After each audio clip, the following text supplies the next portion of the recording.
Current affairs Thomas Cup 2026 Thomas Cup 2026 Thomas కప్ని world men's team championship అంటారు.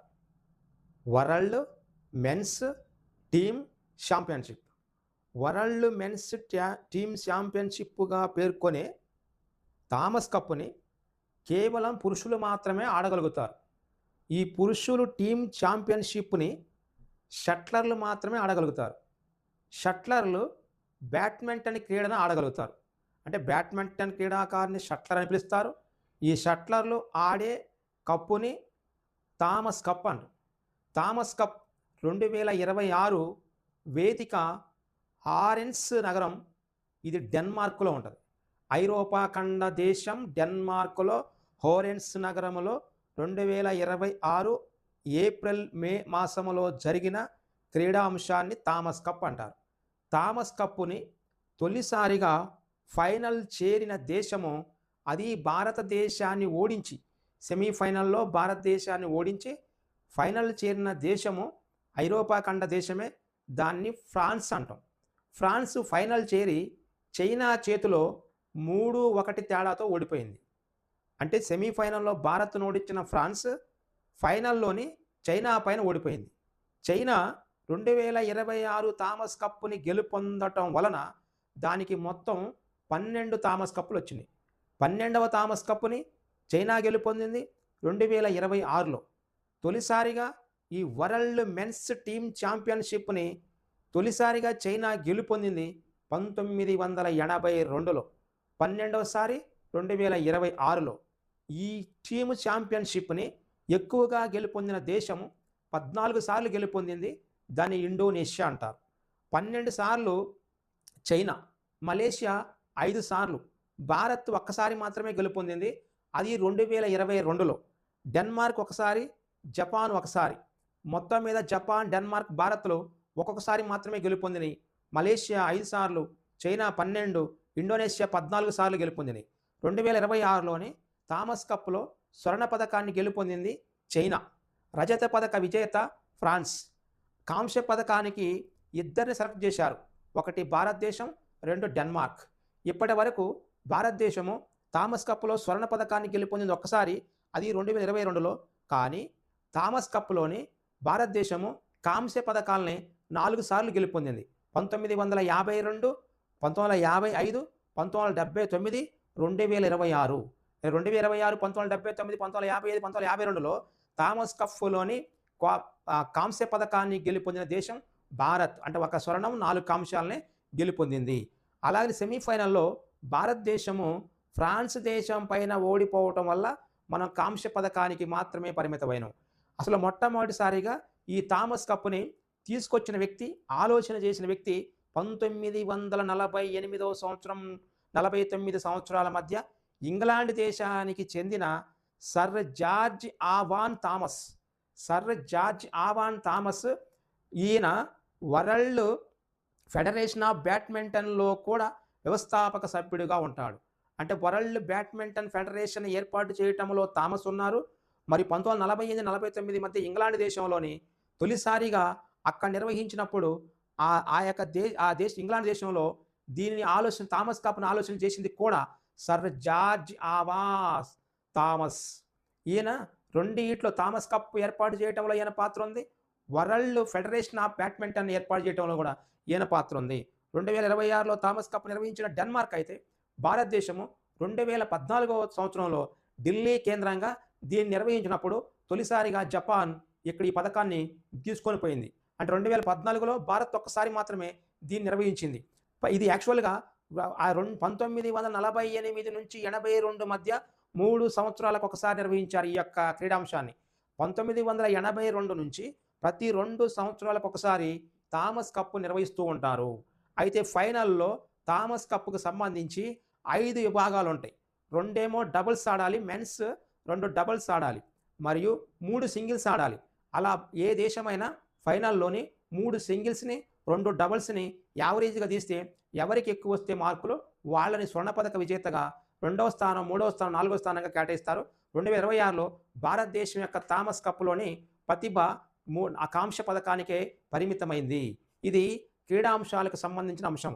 మరొకటి Miami Grand Prix title. Miami పేరు పైన ఈ 2026లో 3 పేర్లొస్తాయి. Miami Grand Prix title 2026. Miami అనే పేరు పైన, మయామి అనే ప్రదేశము ఫ్లోరిడా రాష్ట్రంలో ఉంటుంది. ఇది అమెరికా దేశంలో అట్లాంటిక్ మహాసముద్రంలో ఫ్లోరిడా రాష్ట్రంలో ఉన్న సన్షైన్ స్టేట్గా పిలిచే ఈ ఫ్లోరిడా రాష్ట్రంలోని మయామి గ్రాండ్ ప్రీ టైటిల్ని ఫార్ములా 1 రేస్లో నిర్వహిస్తూ ఉంటారు ప్రతి సంవత్సరం. ఇలా ఈ యాక్చువల్గా 2026 మయామి గ్రాండ్ ప్రీ ఫార్ములా 1 రేస్ని గెలుపొందింది మెర్సిడెస్ టీమ్. ఇది టీముల వైజ్గా నిర్వహిస్తూ ఉంటారు.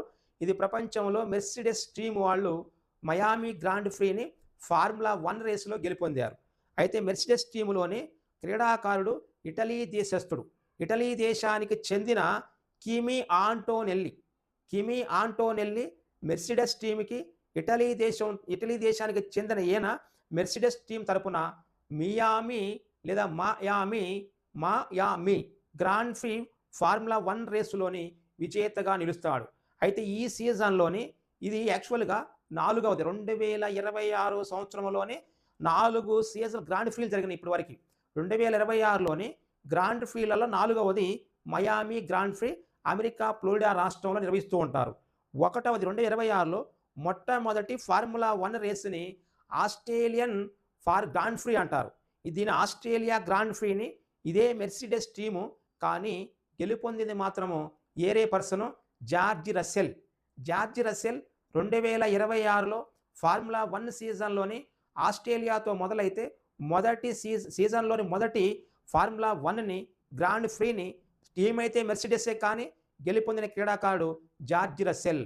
ఈయన తర్వాత ఈ సీజన్లోని జరిగిన 4 మొదటి తప్ప మిగతా 3 ఈ సీజన్లో 2026 సీజన్లోని, అంటే జనవరి నుంచి డిసెంబర్ వరకు జరిగేటువంటి మొత్తాన్ని సీజన్గా తీసుకుంటే ఈ సీజన్లో 2వ గ్రాండ్ ప్రీని లేదా ఫార్ములా 1ని చైనా గ్రాండ్ ప్రీ అంటారు.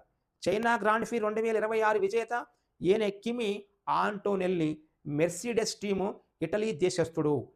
3వది Japan Grand Prix formula 1 race గెలుపొందింది కిమి ఆంటోనెల్లి ఇటలీ దేశస్థుడు మెర్సిడెస్ టీము సభ్యుడు. ఈ 2026 సీజన్లోని గ్రాండ్ ప్రీలో ఫార్ములా 1లో 4వది మయామి గ్రాండ్ ప్రీ. దీన్ని గెలుపొందింది ఆంటోనెల్లి మెర్సిడెస్ టీము ఇటలీ దేశస్థుడు. అంటే ఇటలీ దేశానికి చెందిన మెర్సిడెస్ టీంకి సంబంధించి ఆంటోనెల్లి మొత్తం 3 గ్రాండ్ ప్రీల్ని ఈ సీజన్లో గెలుపొందాడు.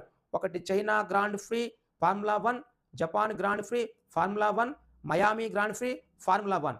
ఈ 2026 సీజన్లో 4 జరిగితే ఆస్ట్రేలియా, చైనా, జపాన్, మయామి ఈ 4ని గెలుపొందిన టీము పేరు మెర్సిడెస్. గెలుపొందిన క్రీడాకారులు జార్జ్ రస్సెల్ ఆస్ట్రేలియా, మిగతా చైనా, జపాన్ మరియు మయామి ఆంటోనెల్లి గెలుపొందుతారు. ఇది జస్ట్ చిన్న పార్టే, కానీ కొద్ది కన్ఫ్యూజ్గా ఉంటుంది, జాగ్రత్తగా వినాలి. నెక్స్ట్ దీనిలోనే మయామి ఓపెన్ 2026. ఇప్పుడు చెప్పుకుంది Miami Grand Prix title. Miami Grand Prix title అంటే ఫార్ములా 1లో నిర్వహిస్తారు. అప్పుడు అక్కడ గుర్తుండాల్సింది మనకి కిమి ఆంటోనెల్లి. మయామి ఓపెన్ 2026ని ఫ్లోరిడా రాష్ట్రంలో, అమెరికా దేశంలో అట్లాంటిక్ మహాసముద్రానికి ఫ్లోరిడా రాష్ట్రంలోని ప్రతి సంవత్సరము క్రమం తప్పకుండా వార్షికంగా నిర్వహించే ఒక ప్రొఫెషనల్ ఓపెన్ టోర్నమెంట్. ఇది టెన్నిస్లో నిర్వహిస్తుంటారు. ఇది అవుట్డోర్లోని హార్డ్ రాక్ స్టేడియంలో నిర్వహిస్తుంటారు. హార్డ్ రాక్ స్టేడియంలో అవుట్డోర్లోని ప్రతి సంవత్సరము ప్రొఫెషనల్గా వార్షికంగా ఫ్లోరిడా రాష్ట్రంలో మయామి ఓపెన్ని టెన్నిస్ విభాగంలో ప్రతి సంవత్సరం మార్చ్, ఏప్రిల్ మాసంలో నిర్వహిస్తూ ఉంటారు. అయితే ఇది మయామి ఓపెన్ని 2026 సంవత్సరంలోని మార్చి, ఏప్రిల్లో నిర్వహిస్తే దీనిని తొలిసారిగా 1985 సంవత్సరంలో దీన్ని మొట్టమొదటిసారిగా ప్రారంభిస్తారు. ఇది యాక్చువల్గా ఏటీపీలో, అంటే ఏటీపీ టూర్ మాస్టర్స్లో మొత్తం 1000 ఉంటే ఆ 1000లో ఇది లెక్కలో ఉంటుంది. అలాగనే WTA కూడా, అంటే WTA టూర్ 1000లో కూడా ఇది భాగంగా ఉంది. అయితే యాక్చువల్గా ఏటీపీ అనే టూరు మాస్టర్స్ 1000 అనేది అది మెన్స్కు సంబంధించింది, WTA అనేది ఉమెన్కి సంబంధించింది. అయితే ఇది యాక్చువల్గా 2026 సంవత్సరంలోని ఏటీపీ టూర్ మాస్టర్స్ 1000లో భాగంగా ఉన్న అంటే గ్రాండ్ స్లాములు కాకుండా ఉన్నాయి మొత్తం కూడా మెన్స్కి అయితే ఏటీపీ టూర్ మాస్టర్స్లో భాగంగా ఉంటాయి. దీని ఇటలీ దేశానికి చెందిన జాక్ సిన్నర్ గెలుపొందారు. జాక్ సిన్నర్ ఇటలీ దేశస్థుడు. 2026 సంవత్సరం మార్చ్ ఏప్రిల్లో జరిగిన మయామి ఓపెన్ లాన్ టెన్నిస్ విభాగంలో 2026 విజేతగా నిలిచాడు. అయితే మయామి ఓపెన్ 2026 WTA టూర్ 1000 అంటే 1000లోని భాగంగా ఉన్న WTAలో ఒక టైటిల్ అయిన మయామి ఓపెన్ని బెలారస్కు సంబంధించిన హరియానా సబలెంకా గెలుపొందారు. హరియానా సబలెంకా బెలారస్ ఆమె మయామి ఓపెన్ 2026 మహిళల విజేత, ఉమెన్స్ విజేత. అలాగనే జానిక్ సీనర్, ఆయన జాక్ సీనర్ ఇటలీ దేశస్థుడు, మయామి ఓపెన్ 2026 పురుషుల విజేత. ఇలా ఇద్దరు విజేతలు ఉంటారు ఇక్కడ. 1985లోని దీన్ని ప్రారంభిస్తారు. ఇది కాకుండా ఇటీవల 2026 మే 2వ తారీఖున ఈ మయామి లేదా ఫ్లోరిడా ప్రాంతంలో ఫ్లోరిడాలోని డానియా బీచ్ హెడ్ క్వార్టర్గా ఉండి యుఎస్ఏలో అతి తక్కువ ధరకే విమాన సంస్థగా ఉండి 1964లో ప్రారంభించి 1983లో చార్టర్ 1 ఎయిర్లైన్స్గా అది తన ప్రస్థానాన్ని ఎయిర్వేస్లో ప్రారంభించి 1992 స్పిరిట్ ఎయిర్వేస్గా లేదా స్పిరిట్ ఎయిర్లైన్స్గా దాని పేరు మార్చుకొని 1992 నుంచి స్పిరిట్ ఎయిర్లైన్స్గా, 1983 నుంచి చార్టర్ 1 ఎయిర్లైన్స్గా, 1964లో స్థాపించబడిన తక్కువ ధరకే అమెరికా దేశంలోని విమాన సదుపాయాన్ని కల్పించే సంస్థ దాన్ని స్పిరిట్ ఎయిర్లైన్స్ అంటారు. స్పిరిట్ ఎయిర్లైన్స్ని మయామి అదే ఫ్లోరిడా రాష్ట్ర కేంద్రంగా పనిచేస్తూ ఉంటుంది. దీనికి ఆర్థిక ఇబ్బందుల కారణంగా మే 2వ తారీఖున మూసివేశారు. అంటే మయామి పేరు పైన ఒక గ్రాండ్ ఫ్రీ టైటిల్ వచ్చింది, ఒక ఓపెన్ టైటిల్ వచ్చింది, మరియు ఒక స్పిరిట్ ఎయిర్లైన్స్ వచ్చింది. మొత్తం అమెరికా దేశంలో ఫ్లోరిడా రాష్ట్రానికి సంబంధించి వచ్చిన అంశాలు మొత్తం 3 ఉన్నాయి. దీనికంటే ముందు చెప్పింది డెన్మార్క్లోని థామస్ కప్ గురించి చెప్పినాం. అలాగనే ఇటీవల కాలంలో 2023-24కు సంబంధించి PAI పంచాయతీ అడ్వాన్స్మెంట్ ఇండెక్స్ని మన భారతదేశంలోని దాదాపు 2.5 లక్షల పంచాయతీలని సర్వే చేస్తే వాటిలోని మౌలిక వసతుల సదుపాయము, పేదరిక నిర్మూలన ఇలాంటి అంశాల మొత్తాన్ని తీసుకుంటే దానిలో A+ నుంచి A grade, B grade, C grade, D గ్రేడ్గా మొత్తం 5 గ్రేడ్లుగా విభజిస్తే భారతదేశంలోని A+ సంబంధించిన గ్రేడులోని ఒక్క గ్రామ పంచాయతీ కూడా లేదు. అలాగనే ఏ గ్రేడులో అసలు ఒక్క గ్రామ పంచాయతీ కూడా ఏ గ్రేడులో ఎక్కకుండా ఉన్న ఈశాన్య రాష్ట్రాలు ఉన్నాయి. అరుణాచల్ ప్రదేశ్, నాగాలాండ్, మణిపూర్, మేఘాలయ. మేఘాలయలో ఒక ఏ గ్రేడ్ లేదు. అసలు A+ అనేది భారతదేశంలోనే లేవు. అటువంటి 90 మార్కులు సాధించిన ఈ రాష్ట్రాలనే A+ గ్రేడ్గా చెప్పుకుంటారు. మేఘాలయ ఏ గ్రేడ్లో లేదు, అది మణిపూర్ ఏ గ్రేడ్లో లేదు, నాగాలాండ్ ఏ గ్రేడ్లో లేదు, అరుణాచల్ ప్రదేశ్ ఏ గ్రేడ్లో లేని రాష్ట్రాలు అరుణాచల్ ప్రదేశ్, నాగాలాండ్, మణిపూర్, మేఘాలయ. భారతదేశంలో పంచాయతీలు దాదాపుగా D గ్రేడ్లోని 13,000 పంచాయతీలు ఉన్నాయి. D గ్రేడ్లో 13,000 పంచాయతీల్లో అత్యధికంగా D గ్రేడుల్ని కలిగినటువంటి రాష్ట్రాల్లో ఉత్తరప్రదేశ్ ముందు ఉంటుంది. అదే ఆంధ్రప్రదేశ్ D గ్రేడ్లు మాత్రము 73 పంచాయతీలు ఉన్నాయి. తెలంగాణలో D గ్రేడ్లు 23 పంచాయతీలు ఉన్నాయి. అలా భారతదేశంలో అత్యధికంగా D గ్రేడ్ పంచాయతీల్ని కలిగిన రాష్ట్రం ఉత్తరప్రదేశ్లో 6,124 పంచాయతీలు D గ్రేడ్లో ఉన్నాయి. తర్వాత 2వ స్థానంలో మణిపూర్ 1,753 పంచాయతీలు D గ్రేడ్లో ఉంటాయి. 3వ స్థానంలో ఛత్తీస్గఢ్ 17,036 పంచాయతీలు D గ్రేడ్లో ఉంటాయి. మేఘాలయ 4వ స్థానం 759 పంచాయతీలు D గ్రేడ్లో ఉన్నాయి. టాప్ 5లో ఉన్న మరొక రాష్ట్రము మహారాష్ట్ర 621 పంచాయతీలు D గ్రేడ్లో ఉంటాయి. పంజాబ్లోని 493 పంచాయతీలు, బీహార్లో 418, అరుణాచల్ ప్రదేశ్లోని 318, మధ్యప్రదేశ్లో 310 గ్రామ పంచాయతీలు D గ్రేడ్లో ఉంటాయి. నాగాలాండ్లో 204, రాజస్థాన్లో 203, అస్సాంలో 74. 14వ స్థానంలో అంటే D గ్రేడ్ పంచాయతీలు ఉన్న 13,000 పంచాయతీలు ఉంటే దానిలో 14వ స్థానంలోని ఆంధ్రప్రదేశ్ ఉంటుంది. ఆంధ్రప్రదేశ్లోని D గ్రేడ్ పంచాయతీల సంఖ్య 73.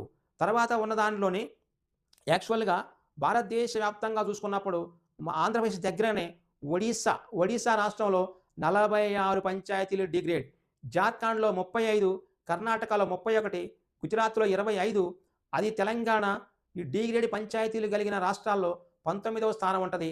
23 పంచాయతీలు మాత్రమే డిగ్రేడ్‌ని పొందినవి. తమిళనాడులో 19 ఉంటాయి. ఇలా భారతదేశ వ్యాప్తంగా అత్యధిక డిగ్రేడ్ పంచాయతీలు ఉత్తరప్రదేశ్, రెండవది మణిపూర్, మూడోది ఛత్తీస్‌గఢ్, నాలుగోది మేఘాలయ, 5 మహారాష్ట్ర. అయితే ఆంధ్రప్రదేశ్ 14వ స్థానం, 73 పంచాయతీలు ఉంటాయి. తెలంగాణ 19వ స్థానము, 23 పంచాయతీలు ఉంటాయి. ఈ పంచాయతీలకు సంబంధించిన డి గ్రేడు అంటే ఏ ప్లస్‌లు ఒక్కటి కూడా లేవు. ఏ గ్రేడ్‌లు ఉన్నాయి. కానీ చాలా తక్కువగా 1000 లోపే ఉంటాయి కొన్ని కొన్ని రాష్ట్రాల్లో. సి గ్రేడ్‌లు ఉన్నాయి, డి గ్రేడ్‌లు ఉన్నాయి. అంటే రాష్ట్రాన్ని బట్టి మారుతా ఉంటది. ప్రస్తుతం భారతదేశంలోని డి గ్రేడ్ పంచాయతీలు 13,000 ఉన్నాయి. దీన్ని ఆల్రెడీ మనం ఏరే క్లాస్ చెప్పినాం. ఆడ చూసుకోవచ్చు. తర్వాత ఇటీవల కాలంలోని మే నెలలోని మొదటి వారంలో కొన్ని రాష్ట్రాల యొక్క 4 రాష్ట్రాలు, ఒక కేంద్ర పాలిత ప్రాంతం యొక్క రిజల్ట్‌ని అంటే ఎన్నికల ఫలితాలని, సాధారణ ఎన్నికల ఫలితాలని ఆ రాష్ట్రాలకు సంబంధించి ఆ 4 రాష్ట్రాలు ఒక కేంద్ర పాలిత ప్రాంతానికి సంబంధించి శాసనసభకి 5 సంవత్సరాలకు ఒకసారి మరలా రిపీట్ అయ్యేటువంటి ఈ జనరల్ అసెంబ్లీ ఎన్నికల్లోని జరిగినటువంటి విధానం ప్రకారం మే 4వ తారీఖున రిజల్ట్స్ అనౌన్స్ చేశారు. దానిలోని అస్సాం ఈశాన్య భారతదేశంలో 7 సిస్టర్స్ ఆఫ్ స్టేట్‌లోని కొద్దిగా అభివృద్ధి చెంది ఎక్కువ అసెంబ్లీ స్థానాలను కలిగి ఉంది. అస్సాం యొక్క ఎమ్మెల్యేల సంఖ్య, అసెంబ్లీ స్థానాల సంఖ్య 126. ఈ 126లో బీజేపీ కూటమి వారు 102 స్థానాలను గెలుపొంది మరలా వరుసగా 3వసారి అధికారాన్ని చేజిక్కించుకున్నారు. కాంగ్రెస్ ప్లస్ అంటే కాంగ్రెస్ కొన్ని కూటములుగా ఏర్పడింది. దానిలో 21 ఎమ్మెల్యేలు మాత్రమే గెలుపొందారు. ఏఐయుడిఎఫ్ 2 స్థానాలు గెలుపొందింది. తృణమూల్ కాంగ్రెస్ 1 స్థానాన్ని గెలుపొందింది అస్సాం రాష్ట్రంలో. మొత్తం కూటములు కాకుండా పార్టీల పరంగా చూసినప్పుడు బీజేపీ 82 సీట్లను గెలుపొంది 126లోని 37.81% ఓటు షేర్‌ని తీసుకున్న పార్టీ అస్సాం. కాంగ్రెస్ 19 సీట్లు మాత్రమే గెలుపొందింది. ఏజీపీ 10, బీఓపీఎఫ్ 10 సీట్లు, ఏఐయుడిఎఫ్ 2 సీట్లు, ఆర్జేఆర్డీ 2, తృణమూల్ కాంగ్రెస్ 1. ఇలా అస్సాం రాష్ట్రంలో అత్యధికంగా సింగిల్‌గా పార్టీ పరంగా అయితే బీజేపీ 82 సీట్లని, అదే కూటమి పరంగా ఎన్డీఏ ప్లస్, దాన్ని బీజేపీ ప్లస్ అంటాం, 102 స్థానాలని గెలుపొందినది బీజేపీ ఎన్డీఏ ప్లస్ పార్టీలు. తర్వాత ఈ 2024 ఏప్రిల్ మాసంలో 2 దశల్లో ఎన్నికలు జరిగి మే 4వ తారీఖు రిజల్ట్ వచ్చి వరుసగా 3 సార్లు ముఖ్యమంత్రిగా చేసినటువంటి మమతా బెనర్జీని కూల్చివేసి 4వసారి ఆమె సీఎంగా రాకుండా భవానీపూర్ నుంచి ఓడించి సీఎంగా ఓడిపోయింది. మరి ఆమె ఎమ్మెల్యే స్థానాన్ని కూడా కోల్పోయింది. అలాంటి రాష్ట్రం పశ్చిమ బెంగాల్. పశ్చిమ బెంగాల్లో 293 స్థానాలు ఉంటాయి. ఆ 293 స్థానాల్లో గెలుపొందినటువంటి పార్టీని బీజేపీ అంటారు. బీజేపీ నిన్నటి వరకు లెక్కల ప్రకారం 206 సీట్లు గెలుపొందింది 293కి. కానీ రాజరహట్ అనే కాన్స్టిట్యున్సీ అనే నియోజకవర్గము రాజరహట్ గెలుపొందడం వల్ల ఈ బీజేపీ బలము 207కి పోయింది. అంటే 293 అసెంబ్లీ స్థానాలు, శాసనసభ స్థానాలు, ఎమ్మెల్యేలు ఉన్న ఆ పశ్చిమ బెంగాల్లో 207 స్థానాలని గెలుపొంది 45.85% ఓట్ షేర్‌ని తీసుకున్న పార్టీని బీజేపీ అంటాం. తృణమూల్ కాంగ్రెస్, టీఎంసీ గతంలో 3 సార్లు వరుసగా ప్రభుత్వాన్ని ఏర్పాటు చేసి 4వసారి వరుసగా సీఎం అవుదాం అనుకున్న ప్రాంతీయ భేదాన్ని తీసుకొచ్చినా సరే వాళ్ళు శ్యామ్ ప్రసాద్ ముఖర్జీ, రవీంద్రనాథ్ ఠాగూర్ లాంటి పేర్లు తీసుకొచ్చి బీజేపీ వాళ్ళు బలంగా పనిచేయడం వల్ల 293 అసెంబ్లీ స్థానాల్లో కేవలం 80 స్థానాలతో సరిపుచ్చుకుంది గత 3 సార్లు ప్రభుత్వం ఏర్పడేసిన తృణమూల్ కాంగ్రెస్. ఇక్కడ అంతకుముందు కాంగ్రెస్ పార్టీకి 0 సీట్లు ఉండేవి. కానీ ఈ ఎన్నికల్లో 2 సీట్లు గెలుపొందారు. తర్వాత బీజేడీ పార్టీ 2 సీట్లని, సిపిఎం 1 సీట్ని, గతంలో సిపిఎంకి 0గా ఉండేది కానీ 1 సీట్ని గెలుపొందారు. తర్వాత ఆల్ ఇండియా సెక్యులర్ ఫ్రంట్ 1 సీట్ని గెలుపొందింది. ఇది పశ్చిమ బెంగాల్కి సంబంధించి అక్కడ గెలుపొందినటువంటి సీట్ల సంఖ్య 207 సీట్లతోని బీజేపీ ప్రభుత్వము 293 ఎమ్మెల్యేల పశ్చిమ బెంగాల్లో ప్రభుత్వాన్ని ఏర్పాటు చేస్తుంది. అస్సాంలో 126 సీట్లల్లో ఓన్లీ బీజేపీ 86 సింగిల్గా తీసుకుంది. మళ్ళీ వాళ్ళు కింద కూటమిగా ఉన్నారు. దీని తర్వాత మన భారతదేశంలోని ఉన్న మరొక రాష్ట్రాన్ని తమిళనాడు అంటాం. తమిళనాడు అనేది 243 స్థానాలను కలిగి ఉంటుంది. ఈ 243 స్థానాల్లో ఈ మ్యాజిక్ మార్క్ని 118 మ్యాజిక్ ఫిగర్ని దాటకుండా కేవలం 10 సీట్ల తేడాతో 108 ఎమ్మెల్యే స్థానాలని టీవీకే పార్టీ గెలుపొందింది. అక్కడ టీవీకే పార్టీ తమిళనాడు రాష్ట్రంలోని 234లోని 108 స్థానాలను గెలుపొందింది. డిఎంకే ప్లస్ 73 స్థానాలు మాత్రమే ఏఐఏడిఎంకే ప్లస్ అంటే వాళ్ళ కూటమి 53 స్థానాలు గెలుపొందింది. మొత్తం సింగిల్‌గా 34.98 అంటే 35% ఓటు షేర్ తీసుకున్న పార్టీ 108 సీట్లు, 35% ఓట్లని టీవీకే పార్టీకి తమిళనాడు రాష్ట్రంలో ఇవ్వడం జరిగింది. డీఎంకే పార్టీ 24.19% ఓటు షేర్ తీసుకొని కేవలం సింగిల్‌గా 59 సీట్లు మాత్రమే పరిమితమైంది. గతంలో ఇది ప్రభుత్వాన్ని కూడా ఏర్పాటు చేసింది పోయినసారి. ఏఐఏడీఎంకే 47 సీట్లు, కాంగ్రెస్ 5 సీట్లు. ఇప్పుడు 108 సీట్లు ఉన్నటువంటి టీవీకే పార్టీకి కాంగ్రెస్ మరియు మిగతా పార్టీలు మద్దతు ఇద్దాం అనుకుంటున్నాయి. 10 సీట్లు తగ్గినాయి కాబట్టి వాళ్ళు ఆ కూటమికి అంటే వాళ్ళు సింగిల్‌గా ఉంటే దాన్ని కూటమిగా జాయిన్ అవుదాం అనుకుంటున్నారు. మొన్నటి వరకు వీళ్ళు డీఎంకే కూటమిలో ఉన్నారు. ప్రస్తుతానికి ఈ యొక్క ఎన్నికల ఫలితాల అనంతరము వీళ్ళు టీవీకే పార్టీతో వెళ్దామని ఆలోచిస్తూ ఉన్నారు. తర్వాత పీఎంకే 4 సీట్లు గెలుపొందింది. ఐయూఎంఎల్ 2 సీట్లు, సిపిఐ 2 సీట్లు. ఇక్కడ కమ్యూనిస్టులు ఇక్కడ ఖాతా తెరిచారు. సిపిఐ 2, సిపిఎం 2 అలానే వీసీకే పార్టీ 2, బీజేపీ ఒక ఎమ్మెల్యే సీటుతోని ఖాతా తెరిచింది ఇక్కడ. 2026 అసెంబ్లీ ఎన్నికల్లోనే ఏమాయేమీగా పోరాడి 234 స్థానాల్లోని వాళ్ళు ఏఐఏడీఎంకేతో పొత్తు పెట్టుకొని ఒక ఎమ్మెల్యే సీట్‌ని మాత్రమే గెలుపొందారు. అస్సాంలో 102 గెలుపొందారు. పశ్చిమ బెంగాల్‌లో 207 గెలుపొందారు. కానీ ఇక్కడికొచ్చేసరికి కేవలం ఒక్క ఎమ్మెల్యే స్థానంతోని సరిపుచ్చుకున్నారు. డీఎండీకే 1, ఏఎంఎంకేఎం, ఎన్కేజెడ్ ఒక స్థానాన్ని మాత్రమే గెలుపొందినాయి. ఇలా ఎక్కువ పార్టీలు తమిళనాడులోని సింగిల్‌గా ఉంటాయి. కేరళ రాష్ట్రం కూడా ఎక్కువ పార్టీలు ఉంటాయి. అదే కేరళకు వచ్చేసి 140 అసెంబ్లీ స్థానాలు, ఎమ్మెల్యే స్థానాలు, శాసనసభ్యులు ఉంటారు. ఆ 140లోని యూడీఎఫ్ కూటమి 102 గెలుపొందింది.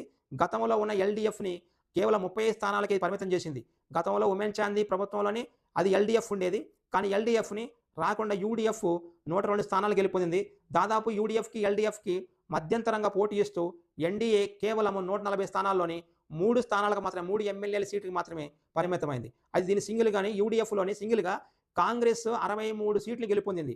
140లో సింగిల్‌గా కాంగ్రెస్ 63 స్థానాలు దాదాపు 29%